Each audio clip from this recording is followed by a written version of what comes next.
All right, everybody, welcome back to episode 34 of season 2 of The Fan and the Fanatic. This episode is going to be a little different, as you can tell. You got a different host leading this one because the fan will not be joining this recording. He's off doing some private stuff for his career, so we wish him the best. But you still got the fanatic here, and the show must go on. So we're gonna do our normal thing. We got the NBA playoffs going on right now. A lot of great games to talk about. Obviously, we're gonna run through each game, and obviously, we're gonna touch on some baseball at the end to finish. And luckily for you guys, it's the fanatic, so we can talk all Yankees. It's like a little mini talking Yanks episode for all you baseball fans out there. But we obviously got to start with the NBA playoffs going on right now. And when we recorded last, we had Logan on the pod and we gave our playoff predictions, previewing the NBA play-in tournament. And that has gone past already. It's been one crazy week in the NBA. But let's start things off with obviously the fans team, the LA Lakers. Now, last week, 1 week ago, they were fighting for the 7th seed in the play-in tournament, and they kicked it off against the Timberwolves at home. And this was a pretty dicey game, you could say, from the perspective of Laker fans. I think going into the game with the suspension to Rudy Gobert and the injury to Jaden McDaniels, who is the Timberwolves' best on-ball defender, and so happens to be the best on-ball defender guarding LeBron when the two teams have met. You're down two quality defensive players and really hurts your chances going up against LeBron and Anthony Davis for the Timberwolves. But everyone was just writing them off, penciling the Lakers in as the 7th seed. But that's how sports, or I should say, that's why you play the game, right? Not everything is guaranteed. And lo and behold, when the game started, the Timberwolves came out firing. And really, for about 3.5 quarters, they could not miss. The threes were falling. And when you get guys like Taurean Prince shooting 4 for 7 from three, Kyle Anderson goes 2 for 5, Cat chips in 2 for 4, and Mike Conley goes 6 of 8 from three, you're going to be in the game. A total of 16 threes, almost 40% as a team for the game. That's going to keep you in the ball game. And the Lakers, they just weren't able to get a rhythm early in the game. LeBron wasn't on his A game. And really, we haven't seen that as we talk about, the Lakers games that they've played this past week. Has not been, the LeBron of old, at least from my point of view. But the Timberwolves have a knack of blowing leads late in the game. They were controlling the game. They led by as many as 15 in the third. And it was a slow, slow crumble to the finish line. And really the Lakers has to give credit to Dennis Schroeder. I think he was the unsung MVP for the Lakers. He played 33 minutes off the bench. He had 21 points. And that was huge because D'Angelo Russell, the starting point guard, kind of an off night, 1 for 9, 0 for 4 from three. Didn't play too much down the stretch. It was really Dennis Schroeder getting the bulk of the minutes, and he delivered in a big way. He was able to kind of weather the storm a little bit. And that kind of allowed LeBron and AD to kind of settle in, get the team back in the game. But yeah, Dennis Schroeder, obviously, if you guys haven't watched the highlights, should have had a game-winning three late in the game. The game was tied. LeBron, he's taking the ball to the basket. The defensive players collapse for the T-Wolves, and Schroeder is wide open. He hits the three. They're hitting the, ice in their veins, Selly, with LeBron and Schroeder. And everyone thinks, including myself, that the game's over. But there's still about 1.2 seconds left of game time. T-Wolves called a timeout. They advanced the ball in the NBA, so you got time for a catch and shoot three. And I don't know how Mike Conley ends up wide open in the corner, the hottest shooter by far for the T-Wolves in this game. And he gets fouled on a 3-point shot with the Lakers up three by Anthony Davis. And I was telling myself, oh my goodness, if the Lakers lose this game because of that foul, you will not see Anthony Davis in LA next season. And I was like, please, for the sake of the media, Lakers got to win this game. Mike Conley, though, credit to him, goes to the line and knocks down all three free throws, sends this game to OT, and it's a brand new ball game in OT. And I think the Lakers, it was important for them to score first in overtime. I think it's important for any team to score first in OT because it kind of just settles you in a little bit. You're kind of pressing a little bit. Both teams are trying to get the lead and really force the issue for the other team to make a mistake and press. And that three by Hachimura to start OT was huge. Just kind of settled everyone in. And then Schroeder got a basket. And then obviously Austin Reeves was chipping in. And we'll talk about him a little bit later. But everybody chipped in this game. It was really a balanced effort for the Lakers. Schroeder giving you 21. LeBron gives you 30. AD gives you 24. Reeves gives you double digits. So your main guys are giving you contributions, and Hachimura also gives you 12 off the bench. So the Lakers, they survived the play-in game. They take the number 7 seed and they advanced to the NBA playoffs, and they faced the number 2 seed, the Memphis Grizzlies. And they had game 1 yesterday. We're recording here on Monday. So yesterday they played on Sunday in Memphis, a raucous arena. Memphis, obviously, kind of the villains of the NBA. The Lakers, they kind of, hung in there a little bit. There was just kind of, everybody's kind of feeling each other out. And the Lakers, to me, did a great job of not really losing the game. I think it's important for the road team to kind of silence the home crowd, take any momentum away. And the guy who really started that was Anthony Davis. I think his aggressiveness on the glass was huge for the Lakers. I mean, he was a force. 7 blocks, 22 points, 12 rebounds. Not the biggest scoring effort, but he did contribute in a big way, and that's what you want to see if you're a Lakers fan. But I'm sure everybody was holding their breath when he couldn't feel his arm late in the first half. Even I was like, oh my goodness, I'm not even a Lakers fan. But I am kind of cheering for the Lakers because one, obviously, you guys know LeBron is my favorite player of all time in the NBA.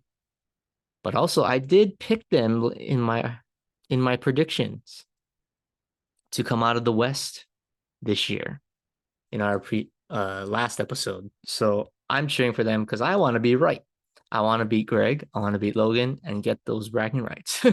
So that's why I'm a Lakers fan, this playoffs. But I was freaking out. I thought with the injury to AD, there's no chance. You're not advancing in the first round, and you're definitely not winning a championship.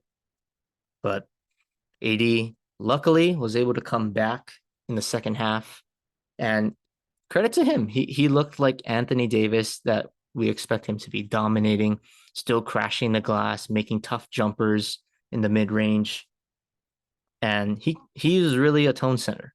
And you got to really tip your hat to him for gutting it out and really showing some guts this year. I think Anthony Davis has definitely heard, the media's narrative of AD stands for always dinged, street clothes Davis. I mean, so many things going on with AD in the past where it's like a little ticky-tack injury ends up being a 5-week absence from the court.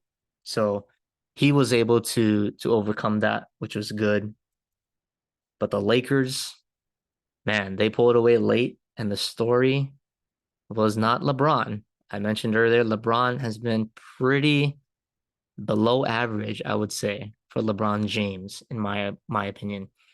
He's turning the ball over a little too much, 5 turnovers. I think some of his shot selection needs to be better, especially when he's not feeling the ball from three. I think he started 0 for 5, so kind of picked it up late, but I think he forced too many threes. And especially when you got guys, Austin Reeves, D'Lo, AD, picking up the slack. Um, you don't need to just try to get every point back with a three. LeBron is the best at driving the basketball.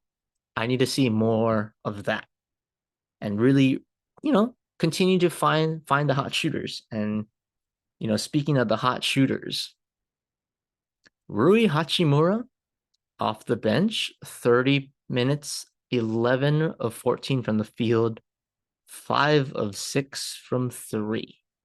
He led all scorers for the Lakers at 29 points. I mean, every time Memphis was just about to pull away in the third, in the fourth, Rui hits a big three, keeps him in the game. Or in the case where the Lakers are trying to pull away, he hits a clutch three. I mean, he was just making every single shot he took last night, or yeah, last night, Sunday. But the story of the game, as much as Rui was fantastic, Austin Reeves, AR 15. Speaking of 15, he was a plus 15 when he was on the floor.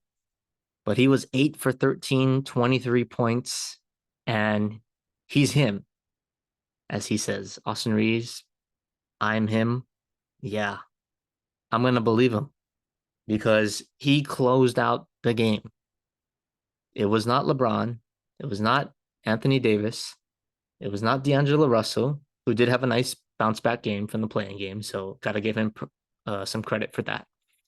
But Austin Reeves. Now, I might be, you could say, a little delirious, maybe caught up in the moment a little bit, but Austin Reeves, to me, is turning into a complimentary superstar on a championship level team. And the thing that I see in him is a little bit of Jalen Brunson of last year, just a little bit. I don't think he's quite at Jalen Brunson's level, but the way that he plays, it seems like like two bulldog mentality minded players. They don't lack confidence. And to me, it's not arrogant confidence. It's just confidence that they're going to make every shot. And for Austin Reeves to really, almost in a way, take over the closer role for the Lakers with LeBron James on your team and Anthony Davis, 2 first ballot Hall of Famers, that is unreal and unheard of. And the Lakers, I will say, if Austin Reeves plays like this with LeBron James, you got to assume LeBron's going to play better, and he will. Anthony Davis, if he plays like Anthony Davis, as we think he should, Austin Reeves as your quote unquote third superstar, yeah, sign me up for that. And if he's going to do that, I like the Lakers' chances coming out of the West. Because as we're seeing with other games and some other teams, there's a little, uncertainty, you can say. But Austin Reeves, ever since he's been inserted into that starting lineup, has been an all-star player. So I like what the Lakers have done with him. And, him and Rui combined for 52 points that game. If they do that, I mean, you don't got to score 50, but 30 to 45-ish points between those two, you're going to have a lot of success. So the Lakers obviously take the game on the road against Memphis. They take home court. They got game 2 on Wednesday, and as a Laker fan, I think, for those of you out there, you guys should be pretty encouraged because of the way your team played, but also because of what the Grizzlies are going to potentially be missing in Ja Morant. A very unfortunate way for this series to kind of close out. But Ja does get injured. Kind of funny. For those of you that don't know, I did fracture my wrist last year, and it was the exact same kind of brace that Ja, did for himself going up for that dunk slash layup over Anthony Davis. Just really just braced his fall with his left hand. Unfortunate. I mean, I'm not Ja Morant. I'm not a professional athlete, but took me a while to really, get back to 90%, you could say. So I don't know how Ja's body's going to react. I don't know what the trainers are going to do. They, luckily they have 2 games, 2 days apart between games. So it'll be interesting, but Ja's not going to be 100%. They're already down Steven Adams. I know Jaren Jackson is the defensive MVP or defensive player of the year, but AD is still AD, and he's the best big on the floor.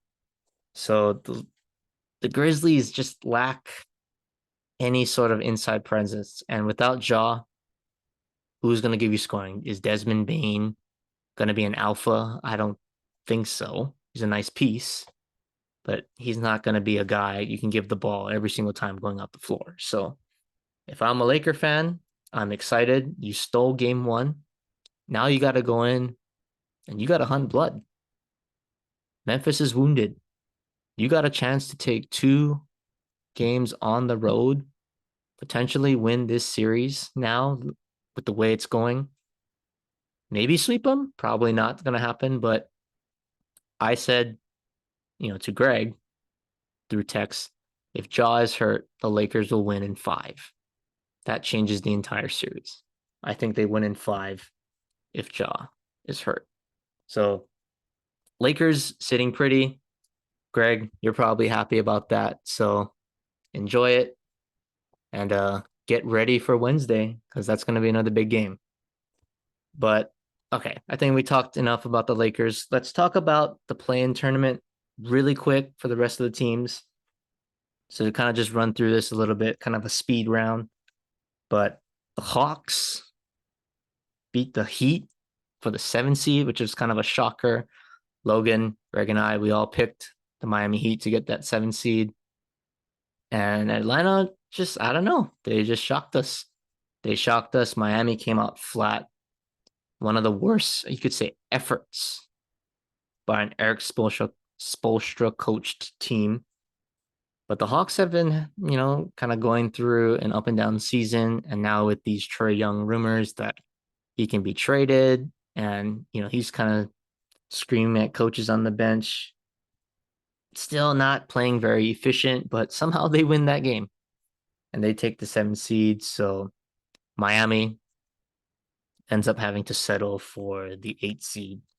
But the Bulls and the Raptors were the 9-10 in the play-in. And the story of this game was free throws for the Raptors. At home, they missed 18 free throws, which is absurd. And this game was down to the wire. And the Bulls, DeRozan was the MVP of this game. And no, I'm not talking about DeMar. I'm not talking about DeMar DeRozan here. I'm talking about his daughter, DR DeRozan. She was the MVP of this game. So for those of you that don't know, she was kind of making some noise in the basketball world with her, you could say, screeching, screaming in the crowd. Anytime a Raptors player was shooting free throws, she would just yell off of the top of her lungs. And especially, in Toronto, home teams are going to be quiet when they're shooting free throws. And to hear a loud screech like that kind of, would throw you off a little bit, especially for your home team. So she kind of definitely altered that game a little bit. So give her credit. She helped the Bulls advance to Miami to play for the 8 seed. But we'll move on to the West for a little bit. The Thunder and the Pelicans. So we talked about the Lakers and the T-Wolves. Thunder and the Pelicans, 9-10 in the West. Logan and Greg, they said the Pelicans were going to win this game based off their experience. But the Fanatic, I told you, I didn't get it all right, but I said that the Thunder would beat the Pelicans because they're dangerous. They're a young team and they got a superstar. SGA didn't have had a quiet first half, but man, he came alive in the second half. Josh Giddey set the tone the entire game. I think he was one rebound or assist away from a triple double. Lou Dort, kind of playoff bubble Lou Dort, giving you 20 points as well. So three guys giving you 20 plus points is going to do the job. And Shea, I think it's enough said that he's kind of turning into a huge superstar. And he kind of showed that in this game. But tough one for the Pelicans. I mean, we were in the play-in last year. You get CJ McCollum from the Blazers in a trade. You try to get a big three with him. Really, as the third option, you got Brandon Ingram, obviously an all-star caliber player, but really your franchise player, Zion Williamson, a generational talent when on the floor. But when he's off the floor, the Pelicans, they're just not the same. And CJ and, some noise was being put out there that, they were frustrated that their players were not available for them. And you need to be available, especially late in the season, in the playoffs. So I think that's a shot at Zion. I don't know how this is going to turn out for the Pelicans, what they're going to want to do with Zion. Do you want to trade him? And I think if you're going to trade him, I think you just got to blow it up. Because if you keep Zion, you're going all in. So you're not going to trade CJ. You're not going to trade Brandon Ingram. You're going to try to win with that core. But if they decide to trade Zion, which, to be honest, I don't know. I really don't know what to do at this point. It's something that they need to think about. But it's a decision that needs to be, I guess, processed now. Because you're either going all in with the rebuild or all in trying to win. But the Pelicans season is over and they moved to the 8 seed game, or excuse me, the Thunder moved to play the Timberwolves for the 8 seed. They kind of got blown out. Rudy Gobert came back, provided a spark. T-Wolves kind of win handily. They get the number 8 seed in the playoffs. But man, the Thunder, got to give them credit. They kind of surprised everyone a little bit. And I think with what they have in terms of a future, they've got 15 first round picks over the next 5-7 years. And you got Chet Holmgren coming back next season, who was the number 2 pick in the NBA draft this season. If he doesn't even need to be a superstar at this point. If he can be a rim protector, a stretch big that can block shots, and we saw what he could do at Gonzaga and shoot the 3. So if he can provide you something like that with another year of Shea growing, the Thunder are in a prime position to be a legit force in the West in maybe next year, maybe as soon as next year. But I would say maybe two years. Kind of maybe let's see how Chet Holmgren plays out a little bit. But after that season, 2 years, don't be surprised if the Thunder move those first round picks for, a big free agent to pair with Shea. He's your cornerstone piece. They've got one. You're not going to let him go. And you want to build around him because I think you can win a championship with Shea. Definitely as at least a second star on your team. So the Thunder have a bright future. Timberwolves advance to the 8 seed in the West. And in the East, the Heat beat the Bulls. No DR DeRozan. Playoff Jimmy came to play. Bam. And Max Strus was the real story in this one, really set the tone for the Miami Heat. In this one, coming out making his first four threes, that settles you in. I think that's super important for a role player to chip in, especially in big playoff games. But you let Jimmy and Bam take over late and let the experience of the Miami Heat take over. So the Heat end up taking the 8 seed, and they got a date with the Milwaukee Bucks. So that's the play-in in a nutshell. But let's talk about the real playoff series. And let's start with the 76ers and the Nets. So they played today, game 2. Game 1 happened. Philadelphia really controlled it. They win pretty easily, and they win game 2 as well, 96-84. Joel Embiid was pretty quiet in the first half. Brooklyn, to me, did a great job of taking him away. They were double teaming him, trapping him, getting the ball out of his hands.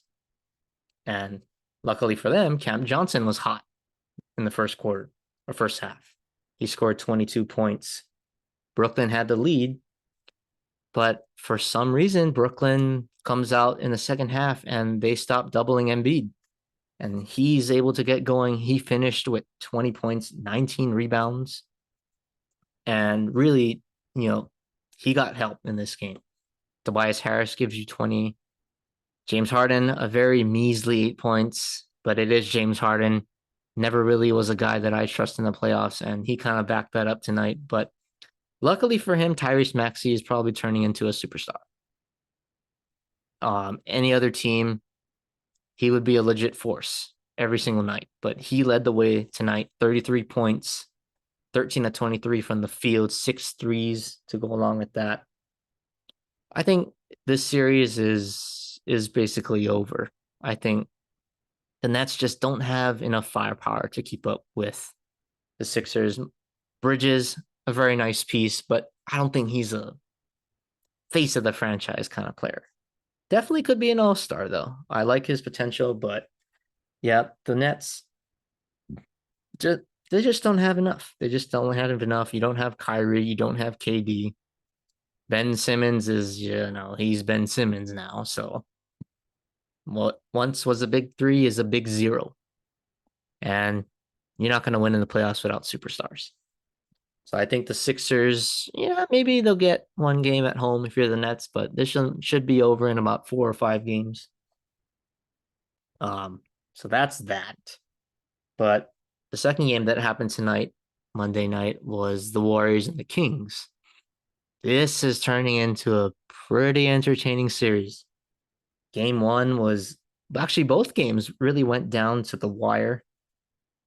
Game 1, De'Aaron Fox, Malik Monk. I mean, those dudes were insane. De'Aaron Fox played like a superstar. Malik Monk making 14 of 14 free throws, which is crazy. And Steph Curry really had a nice game, but man, he had that one shot at the end to tie it. Had a clean look. I thought he had a clean look from 3, but for some reason, I don't know why, decides to shoot it off of one leg. I thought when he caught the ball, you got to set your feet, Steph. You had enough space to get that clean look off. And 1-1 is totally different than 2-0 in a best of 7. So we could totally be having a different conversation here if Steph hits that shot potentially. But Warriors dropped game 1, game 2, kind of another one. I mean, for the Kings, De'Aaron Fox wasn't as hot, you could say, but he did make plays down the stretch. It was nice, though, that Mr. Sabonis, their all-star, had a nice bounce-back game. He had 24 points, but kind of, a really back-and-forth game. The Kings got a lead late in the third. They led by double digits, but the Warriors, they got championship DNA. They're not going to go down without a fight.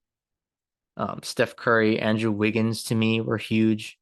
He's an important piece for the Warriors. I mean, he comes back, Andrew Wiggins, missing 4 or 5 weeks, and he's that lengthy defender, kind of like Mikal Bridges' build.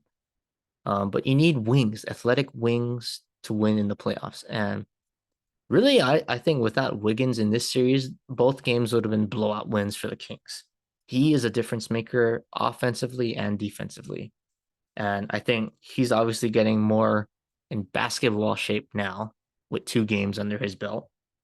So I think going into games 3 and 4, wouldn't be surprised if he drops 30 one night. He is that talented and a difference maker for the Warriors, but he did a nice job keeping them in the game. Gary Payton, the ex-Blazer, kind of a traitor, didn't really pan out for us. We trade him back to Golden State, and he is, rightfully so, back where he belongs. But he's a tough guy. I like the way he plays, a defender. He gives you 13, but not it just doesn't seem like enough to me with the Kings. And the Kings bench is outplaying to me the Warriors bench. And I'm talking about late in the game. Like you got Malik Monk closing games out. Davion Mitchell, a guy who I liked coming out of the draft, won the national championship with Baylor. He was matching Steph, and he was known for, his defense and his tenacity on ball. But, Steph is going to get Steph's numbers. But to constantly have a guy pressuring you, that's going to make you fatigued late in the game. And Davion Mitchell, credit to him. To me, he hit the dagger 3 at the end of the game.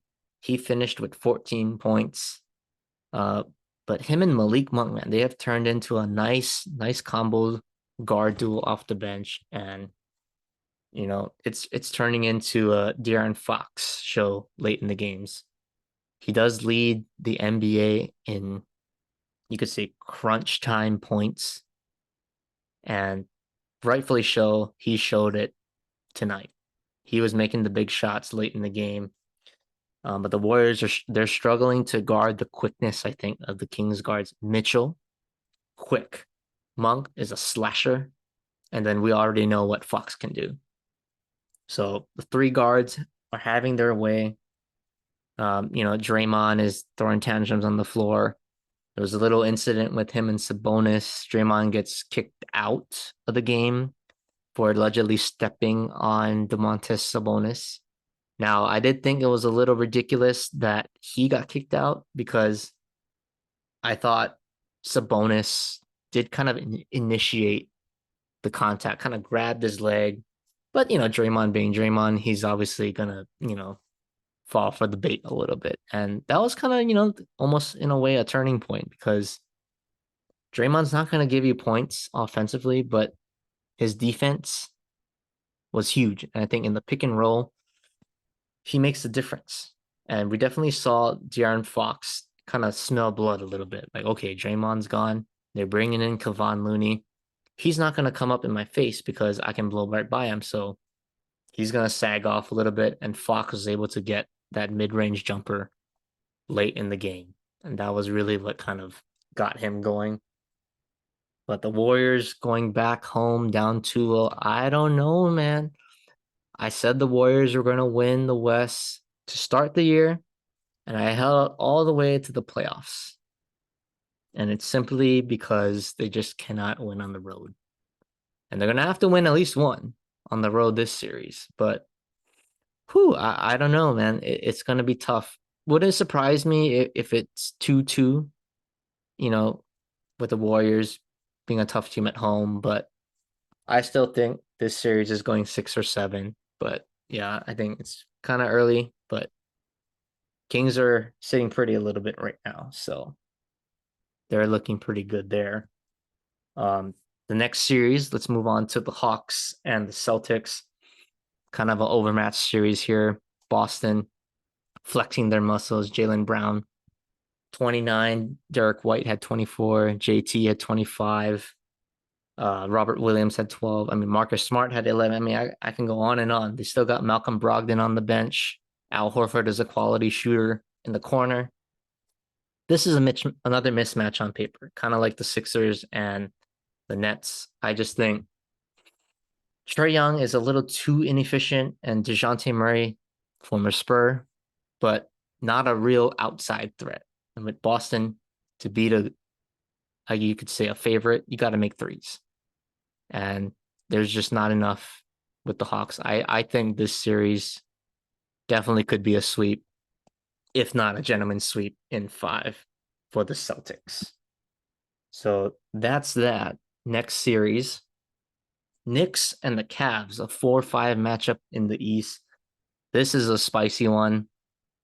Watching the late game execution in this one.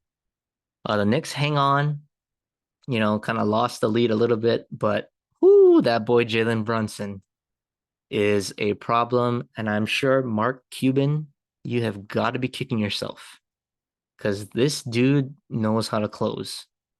So I mentioned earlier that De'Aaron Fox led the league in clutch time points. Jalen Brunson was fifth. He was fifth out of, in a league where it's all about stars. Jalen Brunson, he's clutch, and he's shown you why. And he's got help with Josh Hart, another key role player who I loved on the Blazers.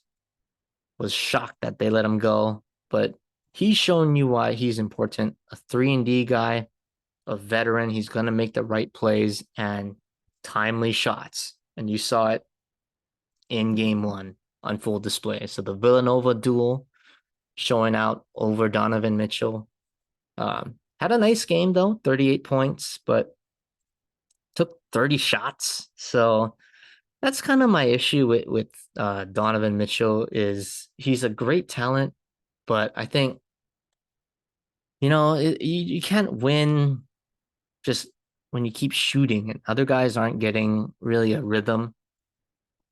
And on that note, I think the Knicks, they're going to be very satisfied, letting Donovan Mitchell score 40 points a game and having the role players not contribute. Because for the Cavs to win this series, they're going to need Garland, an all-star guard, to show out and play big. You're going to need Evan Mobley to give you more than 8 points. And you're going to need Karis LeVert, guys off the bench, Chetty Osman, Ricky Rubio. They're going to need a score. And if Mitchell's going to be taking all the shots, how are they supposed to score? Yeah, he led the Cavs in assists, but just think there's a little too much coming out of Donovan Mitchell, and there's nothing else for the Cavs. But, another series that's, I think, probably going to go 7, but Knicks just look physically tougher right now after one game. Kind of an overreaction, but I don't know. I might be siding with the Knicks here after one game. Next series we'll talk about is the Bucks and the Heat, the 1-8 matchup in the East. So the Miami Heat win the play-in. They get the 8 seed date with the Bucks, who are probably, you could say, going into the playoffs, the favorites to win the NBA title. Healthy team, Giannis, Drew, Chris Middleton, the big three, they're all there. And 11 minutes of playing time for Giannis, and that's it. Unfortunately, Giannis has a back spasm. He misses majority of this game, and you could tell that kind of just shook everyone on the Bucks, including the crowd. Miami really kind of got hot in the right game. They go absolutely crazy from 3. They go 60% from 3. 15 of 25. Yeah, that's going to work on the road with no Giannis. And playoff Jimmy is a legit force. And 35 points. Yeah, that dude is the real deal. But the Heat, with Giannis going down, Tyler Hero goes down for the Heat. But he is for sure, he's gone for a while. He's got a broken hand, a couple broken fingers in his shooting hand. So he's gone. Kind of an unfortunate break because if Hero is healthy, and I don't know what Giannis's status is going to be for the rest of the series, we haven't heard anything. But with Hero out, I think that just kind of washes everything. I assume Giannis will come back in this series. I expect the Bucks to win game 2 and bounce back. I don't think the Heat are going to shoot 60% from 3. So I still think the Bucks will win this series. I would maybe say 6 now. Give the Heat credit. They're tough at home. So I got the Bucks in 6 in this one. Next series, another good one. the Russ versus KD matchup, the Clippers and the Suns, the 4-5 matchup in the West. And this was really, KD and Russ to start the game. KD, they were matching up on each other. KD kind of was shocked a little bit. I don't know, just wasn't really aggressive. He took 15 shots in the game. You're Kevin Bleepin Durant. He's so efficient. He scored 27 points off 15 shots. Absurd. But I'm sorry. KD, if you want to be a great player in this league, which you are, but you haven't really earned it from me yet because you won 2 championships with the Warriors. They already could win. So it wasn't like you were you could say alpha because it's Steph's team. And I know the Suns belong to Booker. He's the guy. But, you're the best player on the team. You got to be taking more than 15 shots. I'm sorry. Got to be more aggressive to me.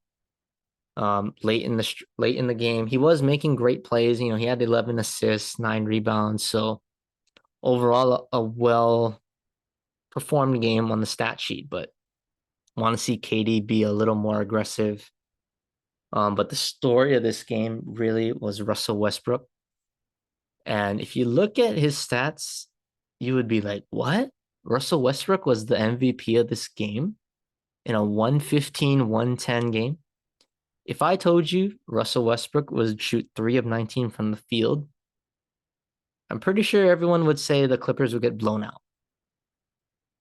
No, that was probably the best 3 for 19 shooting game in the history of the NBA. Because Russ showed last night it's not all about scoring. It's about making winning basketball plays, offensive rebounds.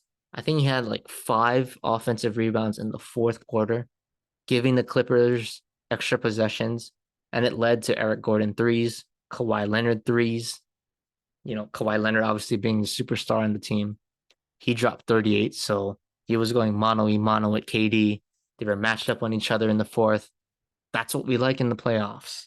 But Russ made the winning plays, got offensive rebounds. He gets fouled late in the game, and he goes to the line, swish, swish, puts the Clippers up 3. And very next possession, he's guarding Devin Booker. Devin Booker drives and blocks it and throws it off Booker. So he recovers the ball, throws it off of Booker before he goes out of bounds. And that's a wrap. Russell Westbrook, man, getting a lot of scrutiny in the media, but he made the winning plays last night. And I don't think, you're gonna see a lot more, low percentage shooting nights, but I gotta tip my hat to Russ. His effort is always there. And nice to see the Clippers, get one on the road, which is probably good for them because I think Phoenix is gonna come out, with some anger and aggression. But another great series I see going 6 or 7 in this one. So really good job by Russell Westbrook, even though he went 3 of 19. But last game, or last series, I should say, the number 1 seed in the West, the Nuggets taking on the Timberwolves. This one was, what you kind of expect a 1-1-8 matchup to be. Nikola Jokic, the Nuggets to me, just too much balance. Their 5 starters, all double-digit scoring, and Bruce Brown has really turned into their 6th man. He gives you 14. He's a great defender. He'll make winning plays. But this is just all about the not the Thunder.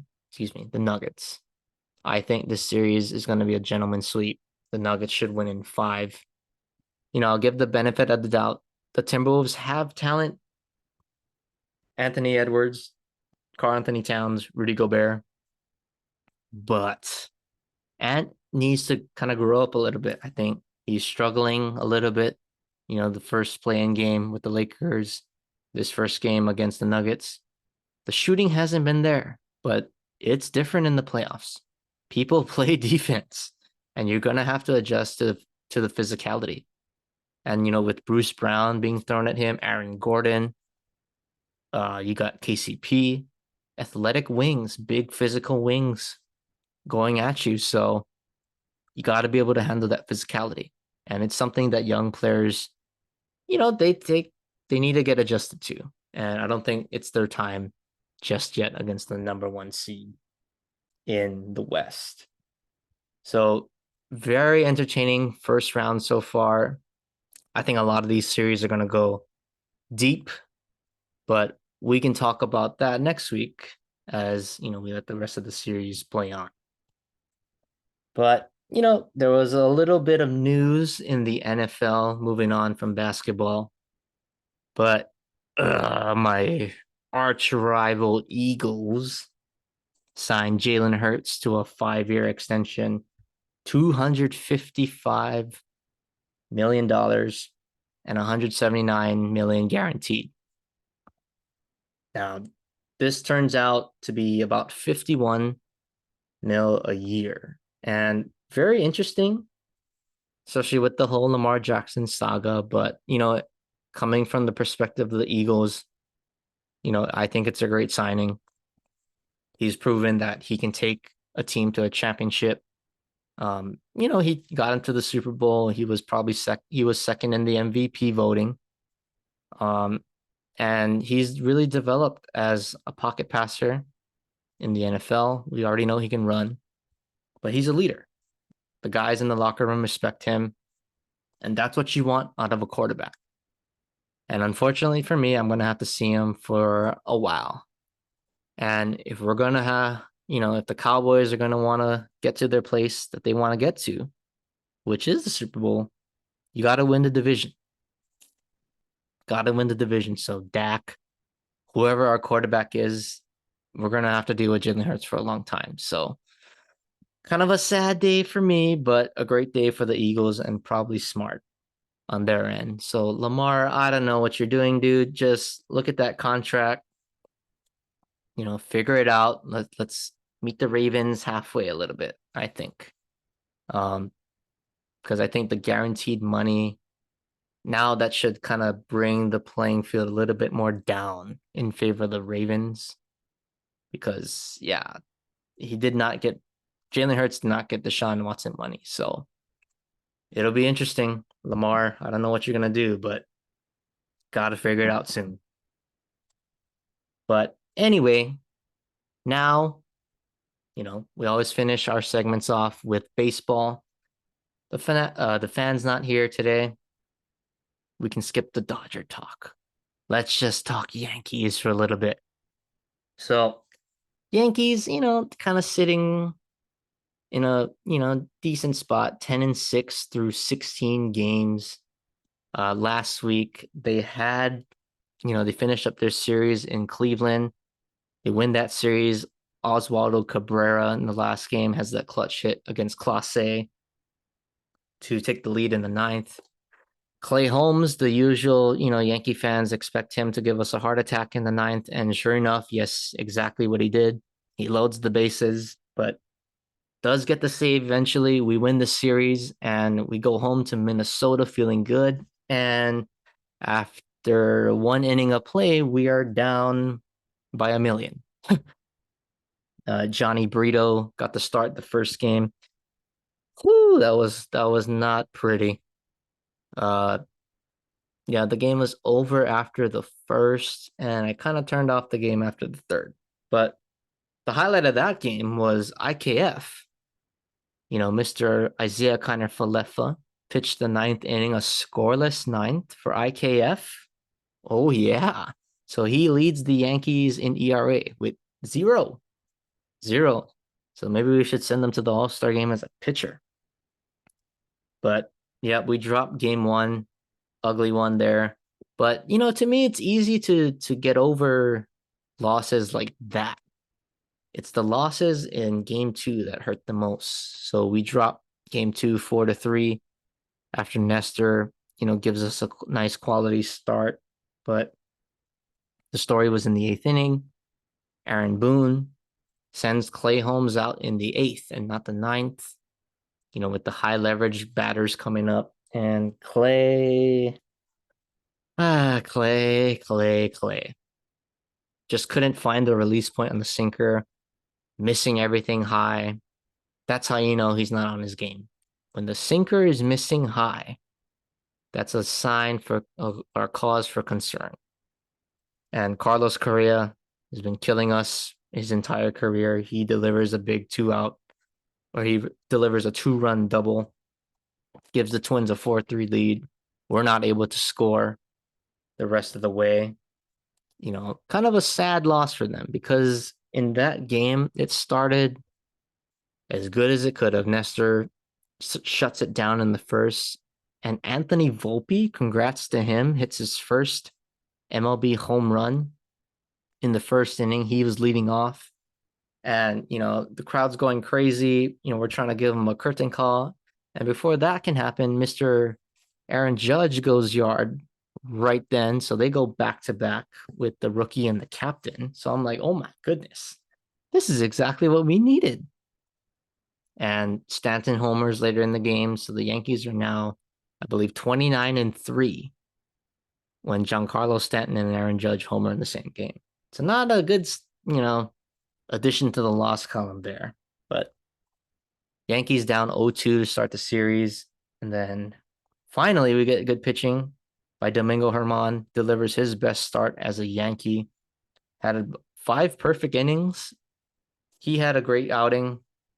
The Yankees controlled the game, but the story was the whole Rocco Baldelli incident. He got thrown out for ejected for arguing that Germán had a foreign substance on his hand.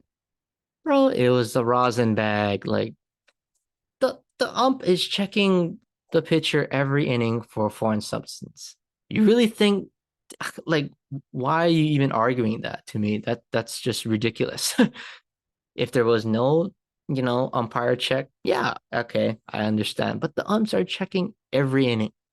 Why would Germán be dealing the whole game? They're checking him every inning, and he's gonna add something to his that makes no sense to me. Come on, Rocco.